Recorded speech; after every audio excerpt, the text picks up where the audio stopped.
काबा, UP में काबा, UP में बाबा। और बाबा के हैं रूप अनेक, एक से बढ़कर एक। जो राम को लाए हम उनको लाए। जय जय श्री राम, जय जय श्री राम। इस प्रचंड बहुमत के लिए उत्तर प्रदेश की जनता जनार्दन का हृदय से अभिनंदन, हृदय से आभार।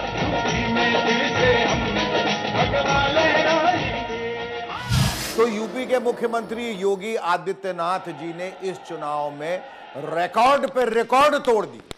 कुछ समय पहले तक जो असंभव दिखाई दे रहा था वो संभव कर दिखाया। लखनऊ को शिमला बना दिया, गर्मी में सर्दी ला दी। क्योंकि गर्मी कैसे शांत होगी, ये तो मैं मई और जून में भी इसको बहुत शिमला बना देता हूं। 10 मार्च के बाद इनकी पूरी गर्मी शांत होने वाली है। लेकिन योगी जी तो सिर्फ मौसम बदल रहे थे, दूसरे लोग योगी जी का नाम बदल रहे थे। इस चुनाव में उन्हें जितने नए नाम मिले उतने नाम तो उन्होंने शहरों के भी नहीं बदले होंगे। कुछ नाम प्यार में बदले गए तो कुछ तकरार में बदले गए। सबसे पहला प्यार वाला तो आपको याद ही होगा, यूपी और योगी का कॉम्बो पैक। आज पूरे यूपी की जनता कह रही है, यूपी प्लस योगी बहुत है उपयोगी। उपयोगी, मोदी जी ने तो सिर्फ उपयोगी ही बताया, राजनाथ जी ने उन्हें उपयोगी बल्लेबाज की उपाधि दे दी। एक ऐसा बल्लेबाज जो धुआंधार बैटिंग करता है। योगी शिकायत करो, धार बैटिंग करके चले जाओ, आपको कोई रिटायर्ड हक नहीं कर। ये नाम तो दिए अपनी पार्टी वालों ने, विपक्षी पार्टी वालों ने भी नाम देने में कोई कमी नहीं की। बाबा बुलडोजर। इस बार अंग्रेजी के एक प्रतिष्ठित अखबार ने उनका भी नाम बदल दिया। उनका नया नाम रखा है बाबा बुलडोजर। तो किसी ने योगी की जगह भोगी नाम दे दिया। क्या देगा जोगी? वो तो जोगी है, नाम पे जोगी है लेकिन काम पे भोगी है, खाली भोग करता है। जिसने जो भी नाम दिया हो, हम तो वही कहेंगे जो चचा शेक्सपियर कह के गए हैं कि नाम में क्या रखा है, what's in a name, a rose by any other name will smell as sweet. Yogi ji को जिसने जो भी नाम दिया हो, उन्होंने साबित कर दिया कि फिलहाल तो यूपी में वही सबसे उपयोगी हैं। यूपी में काबा, यूपी में बाबा। और काबा, यूपी में काबा, यूपी में भैया हो योगी आदित्यनाथ बा।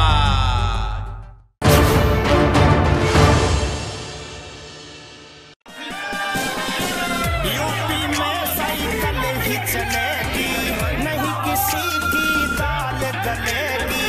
समाजवाद को मिले बहुमत, अखिलेश यादव को जीत मिलेगी। कहां गई जी साइकिल, कहां गई सीट, चलो चलो चौधरी ढूंढे गायब सीट। कहां गई आप भाई साहब, आपने कहीं साइकिल देखी है? आपने देखी? भाई साहब मेरी साइकिल खो गई, भैया मेरी साइकिल खो गई। साइकिल देखी है कहीं? साइकिल इसी दिन का तो इंतजार कर रहे थे हम लोग। अब साइकिल का हैंडल भी ठीक है और दोनों पहिए भी ठीक हैं अब, और पैडल चलाने वाले देखो कितने हमारे नौजवान साथी दिखाई दे रहे हैं। अब कोई नहीं रोक सकता रफ्तार को। मुझे लग रहा है कि अखिलेश यादव जी ने जो नारा दिया था वो अधूरा था। अधूरा कैसे था और वो कैसे पूरा हो गया वो भी बताऊंगा। पहले पहला वाला देख लीजिए। आज 22 तारीख है और समाजवादी पार्टी का जो नारा रहा 22 में बाइसिकल, समाजवादी पार्टी का जो नारा रहा 22 में बाइसिकल। तो ये जो नारा था ये अधूरा था जो आज पूरा हो गया। कैसे पूरा हो गया शेखू? ऐसे कि 22 में बाइसिकल पता नहीं कहां गई निकल। 22 में बाइसिकल यानी 2022 में 22 में बाइसिकल पता नहीं कहां गई निकल। रिजल्ट देखकर यही लग रहा है ना कि पूरा नारा यही होना चाहिए।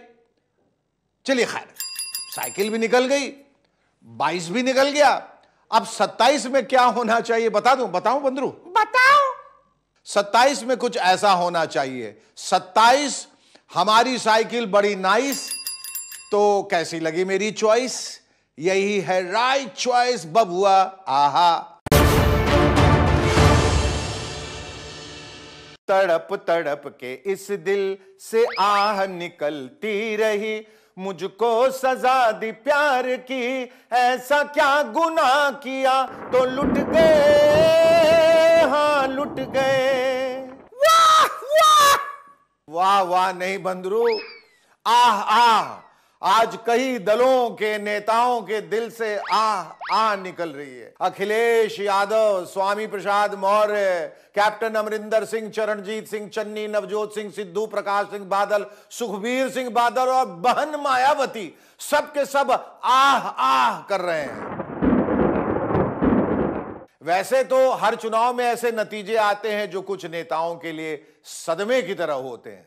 कहां तो चुनाव के पहले वो ये सोचते हैं कि अब की बार सत्ता मिल ही गई, लेकिन जब चुनाव परिणाम आते हैं तो मालूम होता है कि दिल के अरमां आंसुओं में बह गए। अब देखिए ना, क्या क्या सपने नहीं पाले थे समाजवादी पार्टी के अध्यक्ष अखिलेश यादव जी ने, कैसे कैसे वादे किए थे, मुफ्त बिजली, मुफ्त राशन, मुफ्त पेंशन बहाली की। समाजवादी सरकार बनने पर 300 यूनिट बिजली घरेलू फ्री होगी और इसके साथ साथ हमारे किसानों की पूरी सिंचाई पहले की तरह फ्री होगी, माफ होगी। प्रत्येक फसल के लिए एमएसपी प्रदान की जाएगी। 2005 से पूर्व कर्मचारियों को मिलने वाली पुरानी पेंशन व्यवस्था लागू की जाएगी। लेकिन न जाने क्या हुआ, किसकी नजर लग गई कि वोटरों ने या तो इन वादों को सुना नहीं या एक कान से सुना और दूसरे से निकाल दिया। हालांकि सपा की सीटें बढ़ गई लेकिन बहुमत नहीं। ऐसा क्यों हुआ ये पता चल भी जाए तो अब क्या है? अब पछताए का भया जब चिड़िया चुग गई खेत। वैसे ही स्वामी प्रसाद मौर्य को देखिए, कितने ताम झाम के साथ आए थे सपा। 5 साल तक बीजेपी की सरकार में मंत्री रहे, लेकिन तब एक लफ्ज भी बीजेपी के खिलाफ नहीं बोला ना। लेकिन जैसे ही चुनाव की तारीख नजर आई, बीजेपी पर आरोपों की बौछार कर दी। 85 तो हमारा है, 15 में भी बंटवारा है। ये भारतीय जनता पार्टी केशव प्रसाद मौर्य और स्वामी प्रसाद मौर्य का नाम उछालकर पिछड़ों के बलबूते पर सरकार बनाई थी। कार बनावे दलित और पिछड़े और मलाई खामे वो लोग अगड़े। उसके बाद उन्होंने जो कहा उसका लब्बो लुबाब यही था जिसे अमिताभ बच्चन कालिया फिल्म में कहकर गए हैं कि हम जहां खड़े होते हैं लाइन वहीं से शुरू होती है। यानी जिस पार्टी के साथ मौर्य जी होते हैं उसी की जीत होती है। लेकिन हुआ क्या, मौर्य जी खुद चुनाव हार गए, इसलिए वो भी वही गाना गा रहे हैं, ऐसा क्या गुनाह किया कि लुट गए, हाँ लुट गए। और जहां तक बीएसपी यानी बहुजन समाज पार्टी का सवाल है, उसके बारे में दावे के साथ सिर्फ यही बात कही जा सकती है कि उत्तर प्रदेश में उसका कांग्रेस पार्टी से बहुत तगड़ा कंपटीशन चल रहा है। काउंटिंग के दौरान कभी बसपा आगे तो कभी कांग्रेस आगे, कभी कांग्रेस आगे तो कभी बसपा आगे। ना नहीं नहीं, हंसने की बात नहीं है, मैं तो सिर्फ हकीकत बता रहा हूं। हालांकि मायावती जी ने भी बड़ी बड़ी रैलियां की थी, बड़े बड़े दावे किए थे। बीएसपी को अकेले दलितों का ही नहीं, मुसलमानों का ही नहीं, बल्कि अति पिछड़े वर्गों का भी और अपर कास्ट समाज का भी, अर्थात सर्व समाज का वोट बहुजन समाज पार्टी को मिल रहा है। उत्तर प्रदेश में बहुजन समाज पार्टी के सारे दावे खोखले साबित हुए। बसपा ने कितनी गलत फहमियां पाल रखी थी अपने बारे में, इसका भी खुलासा हो गया। और बसपा के बारे में अमित शाह जी ने भी गलत फहमियां फैला दी थी, वो भी साफ हो गई।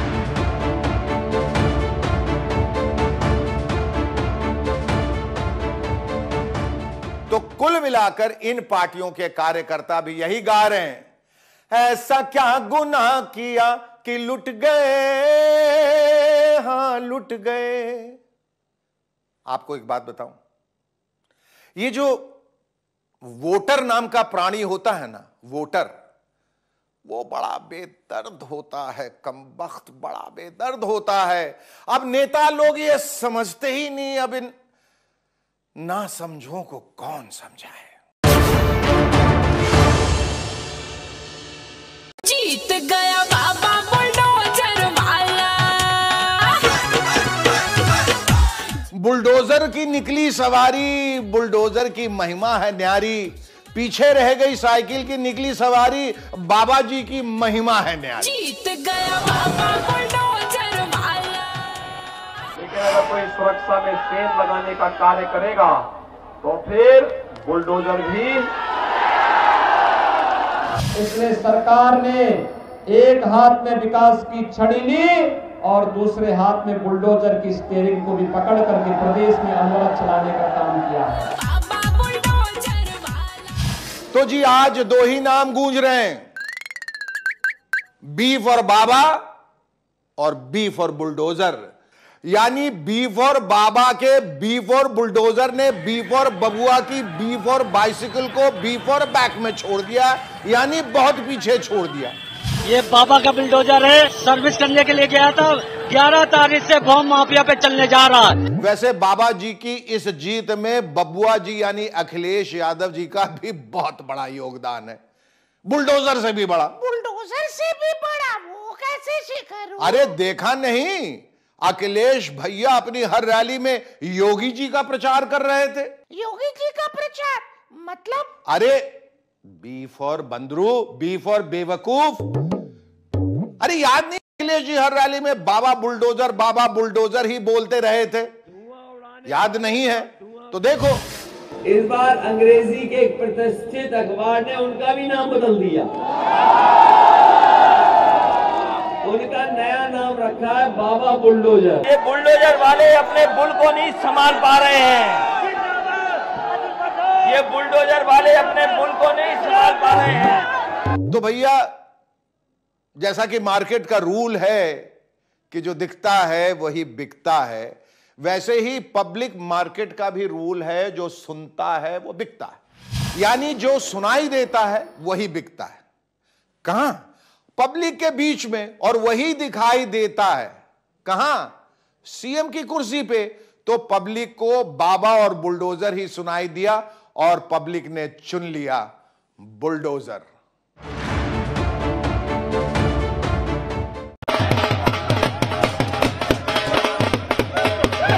प्रधानमंत्री मोदी जी को अपने स्वच्छ भारत अभियान का ब्रांड एम्बेसडर श्री अरविंद केजरीवाल जी को बना देना चाहिए। केजरीवाल जी को क्यों?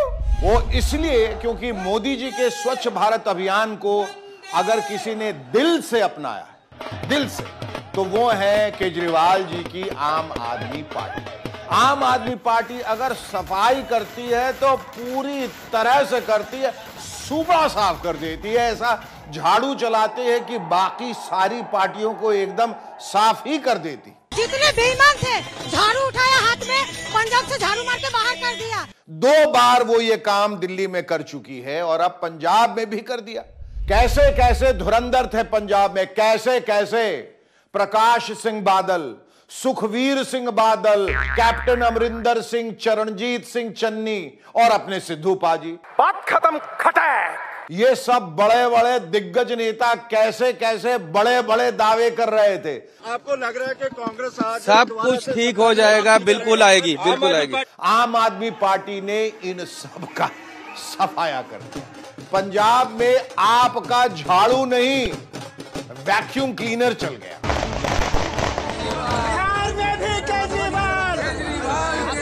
चन्नी साहब दोनों सीटा तो हार गए।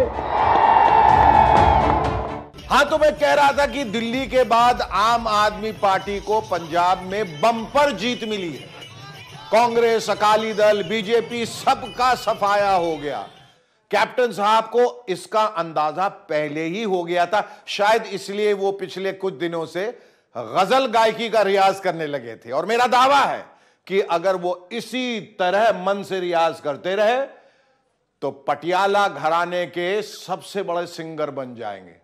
चुपके चुपके रात दिन आंसू बहाना याद है चुपके। लोग जालिम हैं, हर बात का ताना दे। जहां तक सिद्धू पाजी का सवाल है तो उनके पास भी कई सारे ऑप्शन हैं। वो टीवी शो भी कर सकते हैं, क्रिकेट कमेंट्री भी कर सकते हैं। आपने मेहनत ऐसी खामोशी में की कि सफलता ने शोर मचा दिया, ठोको ताली। पर चन्नी जी क्या करेंगे, ये एक बड़ा अहम सवाल है। वैसे ये नेता कुछ भी करें, अपने भगवंत मान की तो लॉटरी खुल गई। मान साहब अब 5 साल पंगड़ा करेंगे। अब पंगड़ा, देख मुझे सब है पता, सुनता है तू मन की सदा।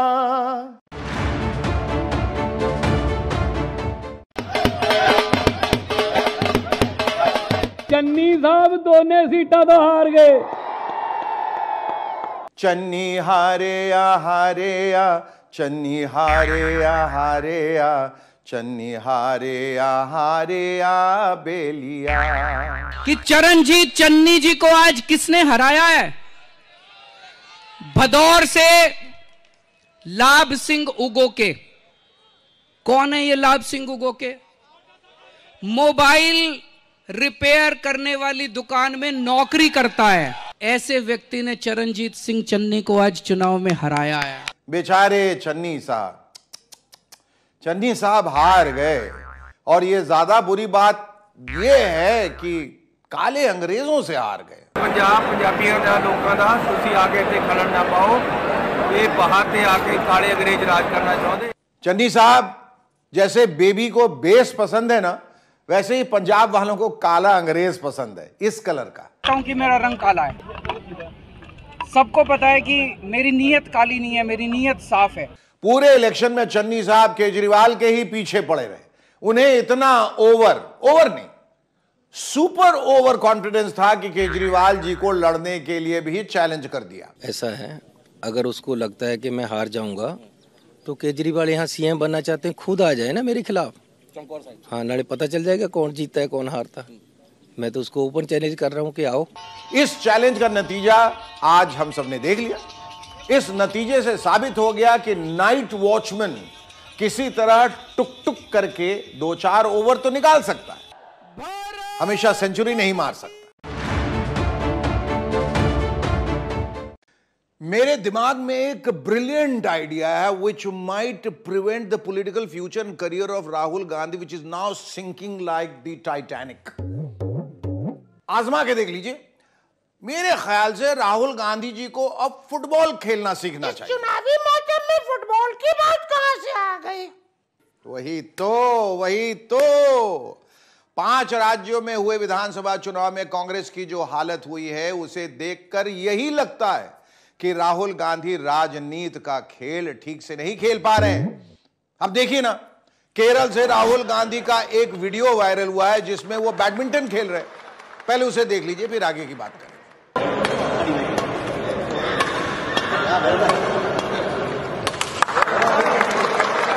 देखा आप लोगों ने कि राहुल गांधी किस तरह चुनाव परिणाम आने के एक दिन पहले बैडमिंटन खेल रहे थे। Then what is your problem, Sheikh Usman? I have no problem at all। मुझे कोई प्रॉब्लम नहीं है, लेकिन क्या है मेरे बंदरू की बैडमिंटन एक टीम का खेल नहीं है। ध्यान से सुनना, बैडमिंटन एक टीम का खेल नहीं है। अधिक से अधिक 2 लोग ही इसमें एक टीम के रूप में खेल सकते हैं या 4। कह सकते हैं कि कांग्रेस की ओर से राहुल गांधी और प्रियंका गांधी खेल रहे हैं, बाकी सब कांग्रेसी तमाशबीन होते। लेकिन फुटबॉल एक टीम गेम है और इसे खेलने के लिए कम से कम 11 लोगों की अच्छी खासी टीम होनी चाहिए। इसमें हर खिलाड़ी की अपनी अहमियत होती है और हर खिलाड़ी के योगदान से जब जीत मिलती है तो उस जीत का स्वाद बहुत ही मीठा होता है, शायद इस आइसक्रीम से भी ज्यादा मीठा।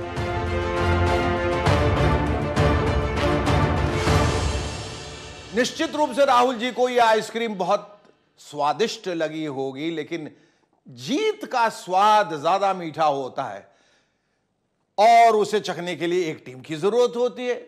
लेकिन कांग्रेस के साथ दिक्कत यह है कि इसके पास कोई अच्छी टीम है ही नहीं, बल्कि टीम ही नहीं है। पंजाब में आप सब देख ही चुके हैं, कहने को तो चन्नी और सिद्धू पाजी एक ही टीम में थे, लेकिन दोनों अलग अलग खेल रहे थे। खेल क्या रहे थे? एक दूसरे के गोल पोस्ट में गोल कर रहे थे। तो क्या हश्र हुआ उनका? ये आपके सामने है। उत्तर प्रदेश में भी प्रियंका जी अकेले खेल रही थी। मणिपुर में तो कोई खेल भी रहा था या नहीं, ये किसी को मालूम ही नहीं। इसीलिए मैं कह रहा हूं राहुल जी कि बैडमिंटन जैसा इंडिविजुअल गेम छोड़िए और फुटबॉल जैसा खेल चुनकर राज्य में एक टीम बनाइए। अगर यही हाल रहा तो आप अकेले बैडमिंटन खेलते रह जाएंगे और उसके बाद अकेले ही आइसक्रीम भी खाते रहेंगे। लेकिन राजनीति के मैदान में जीतने के लिए तो क्या है ना कि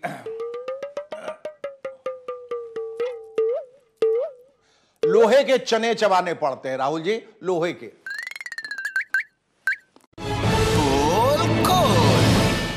उत्तराखंड के वोटर गजब हैं भाई, गजब हैं। क्या हुआ?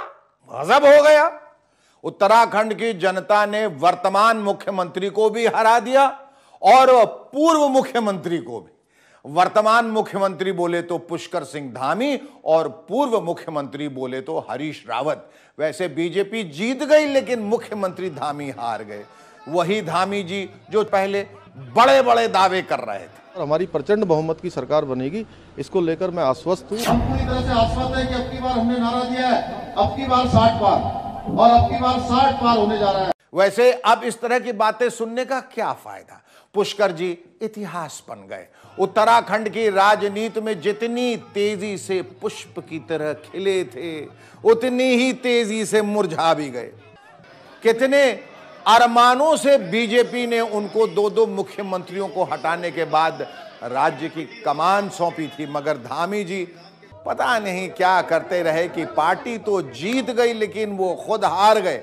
आज 2/3 बहुमत से भारतीय जनता पार्टी की जो सरकार बनी है वो इस बात का प्रमाण है कि लोगों ने काम करने वाले लोगों को तरजीह दी है। खैर, एक मायने में धामी जी कांग्रेस के हरीश रावत से बेहतर साबित हुए। वो किस मायने में?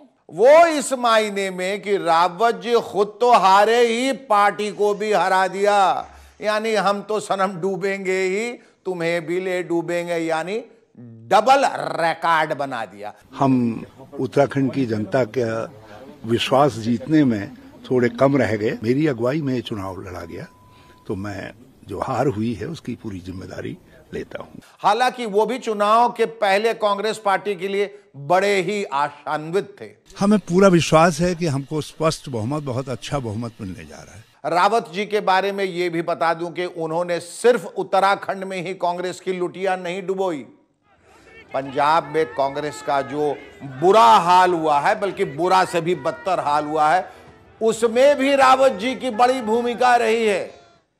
कैप्टन अमरिंदर सिंह को जिस तरह पंजाब के मुख्यमंत्री पद से हटाया गया, वो भी हरीश रावत के मिसमैनेजमेंट का परिणाम था। कम से कम अब तो ये बात इसलिए कही ही जा सकती है कि पंजाब में यह साबित हो गया कि अमरिंदर सिंह को मुख्यमंत्री पद से हटाने का नतीजा कांग्रेस के लिए अच्छा साबित नहीं हुआ। बहरहाल जो भी हुआ हो, पुष्कर सिंह धामी और हरीश रावत की पराजय ने यह साबित कर दिया कि जनता बड़े बड़े नेताओं को सबक सिखा देती है, चाहे वो किसी भी पार्टी के क्यों ना हो।